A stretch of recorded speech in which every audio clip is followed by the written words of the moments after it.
Bom dia, amados e queridos irmãos e amigos, ouvintes da Palavra de Deus. Paz seja convosco. Quem vos saúda é o seu irmão em Cristo, Jonathan Ricardo Dias. E eu venho trazer aqui nesta manhã um estudo bíblico da parte de Deus para o seu coração, uma mensagem viva de fé e esperança e de amor chamada Jesus Cristo. E nesta manhã, dia 26 de junho de 2020, eu venho trazer um estudo chamado Uma Resposta à Hipergraça. O que é hipergraça? É um ensinamento que tem corrido por aí, justamente muito popular entre os jovens, principalmente entre os jovens, de que uma vez salvo, salvo para sempre. Uma vez salvo pela graça, eu estou livre de obedecer aos mandamentos de Deus. Eu estou livre de obedecer, de andar em santidade. Uma vez que eu estou salvo, eu posso viver da maneira que eu quero. E eu escrevi um estudo aqui e quero compartilhar com você esse estudo chamado Uma Resposta à Hipergraça. Jesus não ama o pecado. Jesus, quando cura um homem cego de nascença, um homem paralítico, ele diz: eis que já está são, vá e não peques mais, para que não te suceda coisa pior. E eu vou ler esta passagem, aliás, se der tempo, todas as passagens que eu anotei, eu vou lê-las aqui. São João capítulo 5, versículo 14, diz assim: depois Jesus encontrou no templo e disse-lhe: eis que já está são, não peques mais, para que não te suceda alguma coisa pior. Ele disse o mesmo a Maria Madalena. Nós sabemos que era uma mulher adúltera ali, que tinha pecado, mas a tradição diz que era Maria Madalena. Em São João capítulo 8, versículo 10 e 11, é dito o seguinte: e endireitando-se Jesus, e não vendo ninguém mais do que a mulher, disse-lhe: mulher, onde estão aqueles teus acusadores? Ninguém te condenou? E ela disse: ninguém, Senhor. E disse-lhe Jesus: nem eu também te condeno. Vai-te e não peques mais. O problema é que as pessoas pegam esse versículo e só pegam a parte que lhes convém, como muitos falsos mestres. Pegam somente o nem eu também te condeno. Esquecem do vai-te e não peques mais. E Cristo condenou a iniquidade, afirmando que por causa dela o amor de muitos se esfriaria. São Mateus 24, 12 diz assim: e por se multiplicar a iniquidade, o amor de muitos se esfriará. A Bíblia menciona várias classes de pecado que os que praticam não herdarão o reino. E vamos conferir aqui em 1 Coríntios, capítulo 6, versículos 9 e 10. Não sabeis que os injustos não hão de herdar o reino de Deus? Não erreis, nem os fornicadores. E aqui Paulo não estava dizendo para pessoas mundanas, Paulo estava dizendo para a igreja que estava em Corinto. Nem os fornicadores, nem os idólatras, nem os adúlteros, nem os efeminados, nem os sodomitas, nem os ladrões, nem os avarentos, nem os bêbados, nem os maldizentes, nem os roubadores herdarão o reino de Deus. Nós temos que ter em mente que todas as epístolas, elas são escritas para a igreja. Elas não são escritas para os ímpios, elas são escritas para nós que cremos em Jesus. Apocalipse 21, 8. Livro do Apocalipse, capítulo 21, versículo 8, diz assim: mas, quanto aos covardes, e aos incrédulos, e aos abomináveis, e aos homicidas, e aos fornicadores, e aos feiticeiros, e aos idólatras, e a todos os mentirosos, a sua parte será no lago que arde com fogo e enxofre, o que é a segunda morte.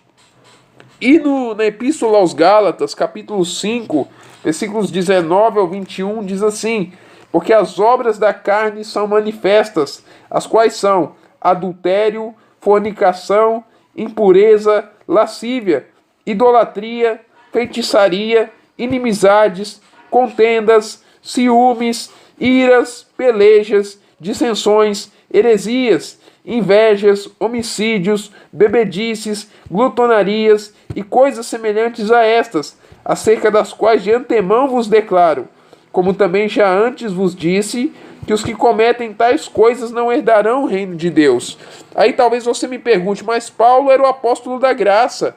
Paulo pregava a liberdade. Paulo pregava a liberdade. Paulo pregava que nós em Cristo nós somos livres. Paulo não pregava condenação, mas Paulo também pregava santidade. Paulo não pregava uma graça depravada, como muitos pregam, que se a pessoa é salva em Cristo Jesus, ela pode ver uma pornografia, ela pode pecar sexualmente na masturbação, na pornografia, e outro pecado, que não vai acontecer nada. Aliás, ela já está salva porque todos os pecados dela foram perdoados. Como aqui em Gálatas 5,13 vai dizer assim: porque vós, irmãos, fostes chamados à liberdade. Não useis então da liberdade para dar ocasião à carne, mas servi-vos uns aos outros pelo amor. Romanos 6 é um capítulo clássico para combater a hipergraça. É um capítulo clássico. Paulo combateu esses falsos mestres, esses antinomianos, essas pessoas que diziam que a pessoa sendo salva, ela tinha liberdade para cometer o pecado, porque ela estava salva pela graça. Em Romanos 6, diz assim: que diremos, pois? Permaneceremos no pecado para que a graça abunde? De modo nenhum. Nós, que estamos mortos para o pecado, como viveremos ainda nele? Ou não sabeis que todos quantos fomos batizados em Jesus Cristo, fomos batizados na sua morte? De sorte que fomos sepultados com ele pelo batismo na morte, para que, como Cristo foi ressuscitado dentre os mortos, pela glória do Pai, assim andemos nós também em novidade de vida. Porque, se fomos plantados juntamente com ele na semelhança da sua morte, também o seremos na da sua ressurreição, sabendo isto, que o nosso homem velho foi com ele crucificado, para que o corpo do pecado seja desfeito, para que não sirvamos mais ao pecado. Porque aquele que está morto está justificado do pecado. Romanos capítulo 6, versículos 12 até o 15. Não reine, portanto, o pecado em vosso corpo mortal, para lhes obedecerdes em suas concupiscências. Nem tampouco apresenteis os vossos membros ao pecado por instrumentos de iniquidade, mas apresentai-vos a Deus como vivos dentre mortos, e os vossos membros a Deus como instrumentos de justiça. Porque o pecado não terá domínio sobre vós, pois não estáis mais debaixo da lei, ou seja, da lei do pecado, da lei da nossa carne, mas debaixo da graça. Pois que pecaremos porque não estamos mais debaixo da lei, mas debaixo da graça? Ou debaixo do legalismo, mas debaixo da graça? De modo nenhum. Não sabeis vós que aqueles a quem vos apresentardes por servos para lhe obedecer, sois servos daquele a quem obedeceis, ou do pecado para a morte, ou da obediência para a justiça? Mas graças a Deus que, tendo sido servos do pecado, obedecestes de coração à forma de doutrina que fostes entregues, e libertados do pecado, fostes feitos servos da justiça. Romanos 6, do capítulo 6, versículo 1 até o 7, e depois do capítulo 6, versículo 12 até o versículo 18. O pecado, iniquidade, é transgressão da lei. A iniquidade, a palavra iniquidade significa transgressão da lei. A palavra pecado, no seu original, do grego, hamartia, significa errar o alvo. Tem o sentido da pessoa atirar uma flecha e errar o alvo. Dar um tiro, como seria hoje, e errar o alvo. 1 João 4,4 diz assim: filhinhos, não, 1 João, é que eu anotei errado aqui. 1 João 3,4. Qualquer que pratica o pecado também transgride a lei, porque o pecado é a transgressão da lei. Outros dois versículos estão no Velho Testamento, no Antigo Testamento, que não há Velho Testamento. Velho é o inimigo das nossas almas. Antigo Testamento.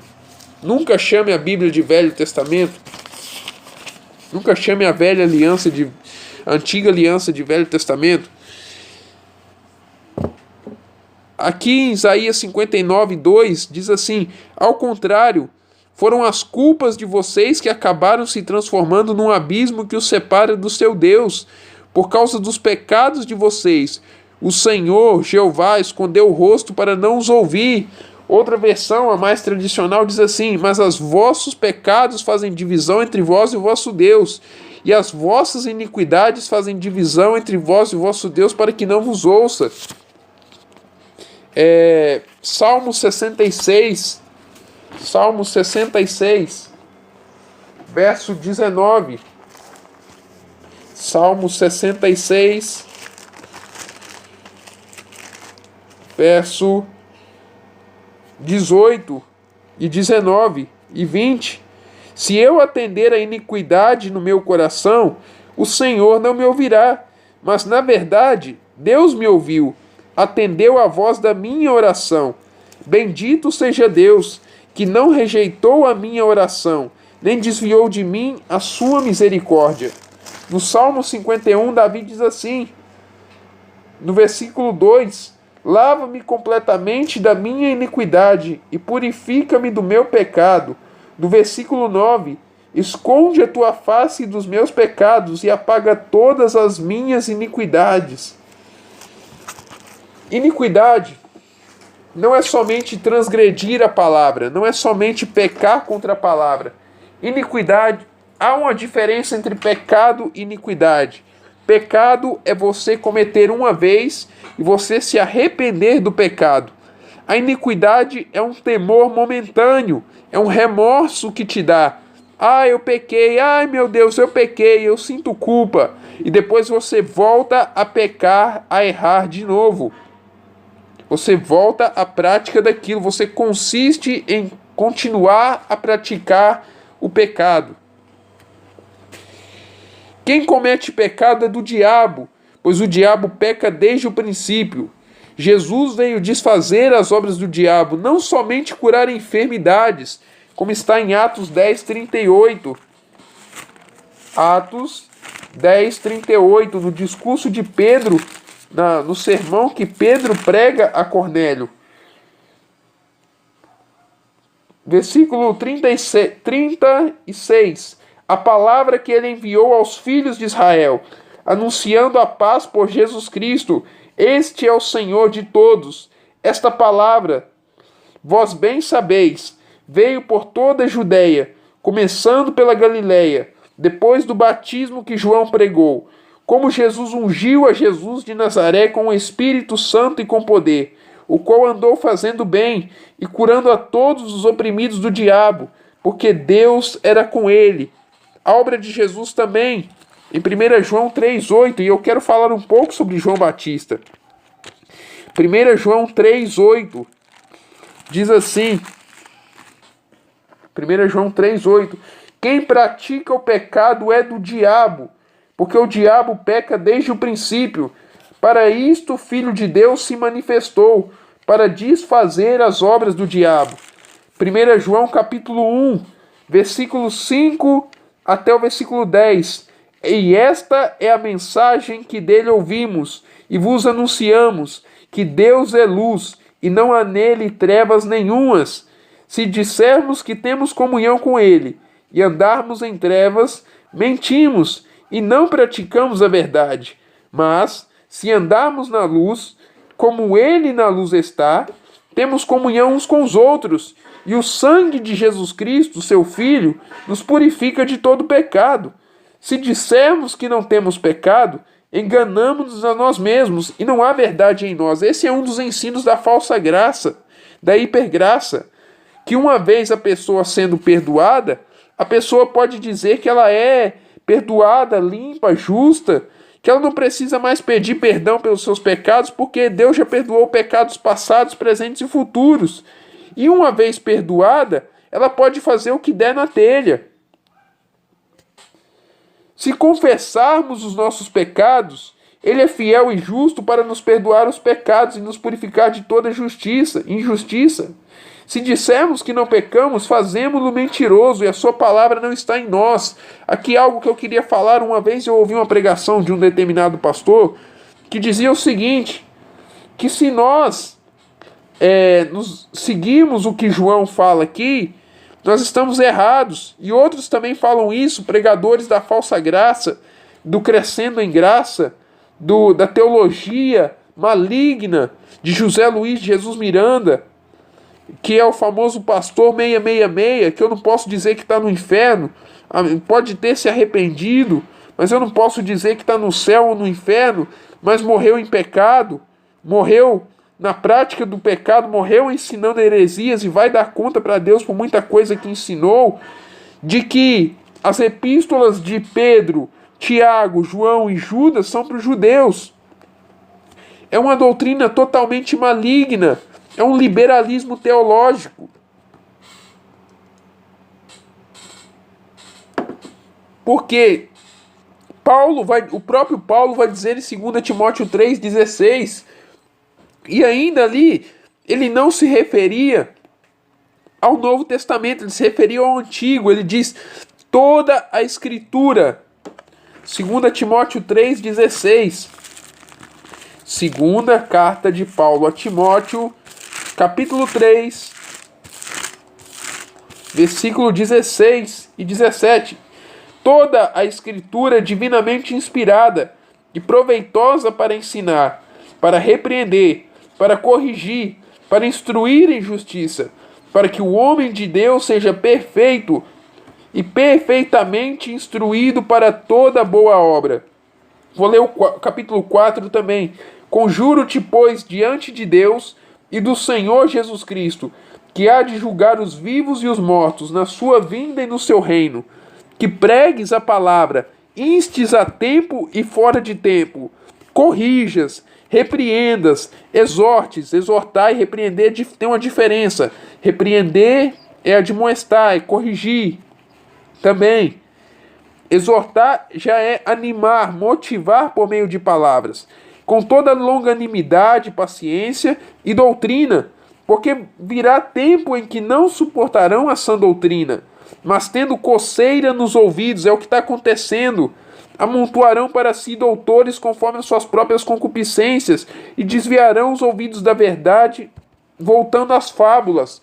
Hoje as pessoas estão correndo atrás de historinha, pregação de hipergraça, pastores coachings, pastores contadores de piadas, pastores que ensinam que o pecado não existe mais, que o pecado foi abolido, que não tem mais pecado.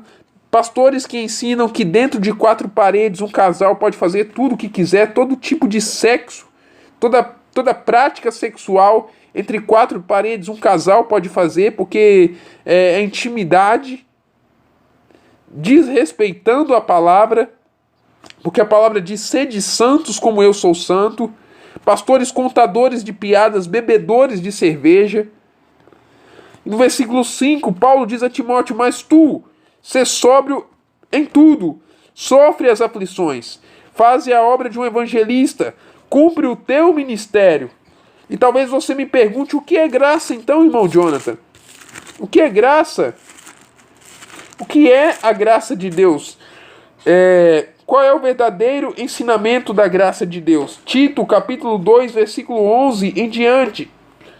Porque a graça salvadora de Deus se há manifestado a todos os homens, ensinando-nos que, renunciando à impiedade e às concupiscências mundanas, vivamos neste presente século sóbria e justa e piamente, aguardando a bem-aventurada esperança e o aparecimento da glória do grande Deus e nosso Salvador Jesus Cristo, o qual deu a si mesmo por nós para nos remir de toda a iniquidade e purificar para si um povo seu especial, zeloso de boas obras. Fala disto, Paulo falando a Tito, e exorta e repreende. Então o evangelho não é só passar a mão na cabeça, com toda a autoridade. Ninguém te despreze. O evangelho não é somente passar a mão na cabeça. O evangelho sem fermento, ele consiste em repreensão, ele consiste em corrigir, em repreender. A palavra diz em Provérbios 27:6 que leais são as feridas daqueles que nos amam. Em Hebreus, capítulo 12, as pessoas reclamam hoje, porque tem pregação que é de condenação, pregação dura demais. As pessoas pregam condenação demais, batem demais nas igrejas, pregadores batem demais na igreja. Hebreus capítulo 12, versículos 4 ao 8, vou ler até o 11, do 4 ao 11. Ainda não resististes até o sangue, combatendo contra o pecado, e já vos esquecestes da exortação que argumenta convosco como filhos. Filho meu, não desprezes a correção do Senhor, aqui uma citação de Provérbios, e não desmais quando por ele fores repreendido, porque o Senhor corrige o que ama, e açoita qualquer que recebe por filho. Se suportais a correção, Deus vos trata como filhos, porque que filho há quem o pai não corrija? Mas, se estás sem disciplina, da qual todos são feitos participantes, sois então bastardos, e não filhos. Além do que, tivemos nossos pais segundo a carne, para nos corrigirem, e nós os reverenciamos. Não nos sujeitaremos muito mais ao Pai dos Espíritos, para vivermos? Porque aqueles, na verdade, por um pouco de tempo nos corrigiam, como bem lhes parecia, mas este para nosso proveito, para sermos participantes da sua santidade. E, na verdade, toda a correção, ao presente, não parece ser de gozo, senão de tristeza, mas depois produz um fruto pacífico de justiça dos exercitados por ela. Versículo 14. Segui a paz com todos e a santificação, sem a qual ninguém verá o Senhor, ainda em Hebreus 12, tendo cuidado de que ninguém se prive da graça de Deus, e de que nenhuma raiz de amargura brotando vos perturbe, e por ela muito se contamine. No capítulo 10, versículos 29 ao 31, diz assim: de quanto maior castigo cuidais vós, será julgado merecedor aquele que pisar o Filho de Deus, e tiver por profano o sangue da aliança com que foi santificado, e fizer agravo ao Espírito da graça. Ou seja, melhor não conhecer a verdade do que conhecer e pisar nela, como diz Pedro. Porque bem conhecemos aquele que disse: minha é a vingança, eu darei a recompensa, diz o Senhor. E outra vez, o Senhor julgará o seu povo. Horrenda coisa é cair nas mãos do Deus vivo. Então Deus não é brincadeira. A carta aos Hebreus nos mostra que a graça de Deus, ela, de algum modo, ela é mais rígida do que a lei. Ela tem padrões mais elevados. Hebreus 7,12 diz que mudando-se o sacerdócio é necessária uma mudança da lei.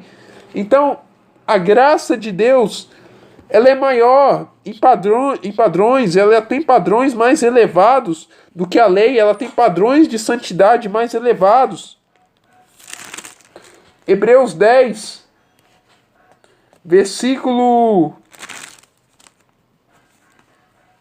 Hebreus capítulo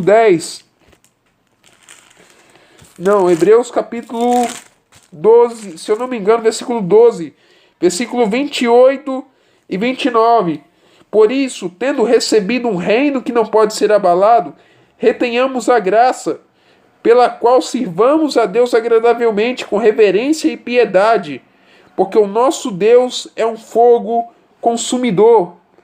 Hebreus 10, 37 ao 39. Porque ainda um pouquinho de tempo, e o que há de vir virá, e não tardará, mas o justo viverá pela fé.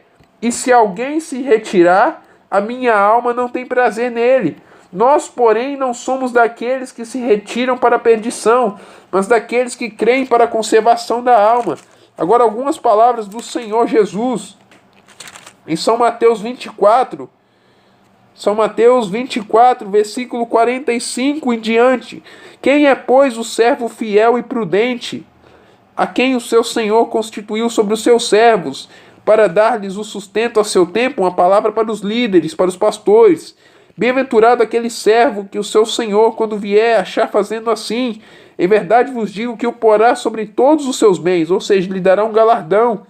Mas se aquele mau servo disser no seu coração, meu Senhor tarde virá, e começar a espancar os seus conservos, e a comer e a beber com os ébrios, ou seja, viver em pecado, virá o Senhor daquele servo num dia que não espera, e a hora em que ele não sabe, e separá-lo-á, e destinará a sua parte com os hipócritas. Ali haverá pranto e ranger de dentes. Paulo, no capítulo 9 de 1 aos Coríntios, essa somente é a primeira parte do estudo. 1 Coríntios 9, 26 e 27. Pois eu assim corro, não como uma coisa incerta, assim combato, não como batendo no ar, antes subjugo o meu corpo e o reduzo à servidão, para que pregando aos outros, eu mesmo não venha de alguma maneira a ficar reprovado. E como eu disse, eu ia ler o texto de Pedro, segunda carta de Pedro, e agora já estou concluindo, porque o tempo aqui tá correndo, e tem um limite de gravação. 2 Pedro 2, 21 ao 22. Porque melhor lhes fora não conhecerem o caminho da justiça, do que conhecendo-o desviarem-se do santo mandamento que lhes fora dado. Deste modo sobreveio-lhes o que um verdadeiro provérbio se diz: o cão voltou ao seu próprio vômito, e a porca lavada ao esponjadouro da lama. Hebreus ainda, no capítulo 6, versículo 4, porque é impossível que os que uma vez foram iluminados e provaram o dom celestial e se tornaram participantes do Espírito Santo e provaram a boa palavra de Deus e os poderes do século futuro e recaíram, sejam outra vez renovados para arrependimento, pois assim, quanto a eles, de novo crucificam o Filho de Deus e o expõem ao vitupério. E eu quero terminar essa primeira parte do estudo. Aqui parei em Atos 10, 38, dizendo a você: cuidado, você que vive na prática do pecado achando que está salvo, você que vive na prática do pecado achando que está salvo pela graça. A palavra diz para nós andarmos em santidade, sede santos como eu sou santo. A palavra diz: aquele, porém, que blasfemar contra o Espírito, ele não terá perdão. Jesus diz: qualquer que proferir uma palavra contra o Filho do Homem será perdoado, mas aquele que blasfemar contra o Espírito Santo não será perdoado, não só neste século, mas também no vindouro. Não é uma blasfêmia somente de falar contra o dom de línguas ou contra um dom espiritual ou dar ordens no Espírito Santo. É resistir à voz do Espírito Santo, é entristecer, Efésios 4:30. É apagar, 1 Tessalonicenses 5:19, quando o Espírito Santo está insistindo com você para abandonar o pecado e você insiste na prática do pecado. Essa foi a primeira parte do estudo. Continuaremos o estudo sobre a hipergraça. Que Deus te abençoe, em nome do Senhor Jesus. Paz.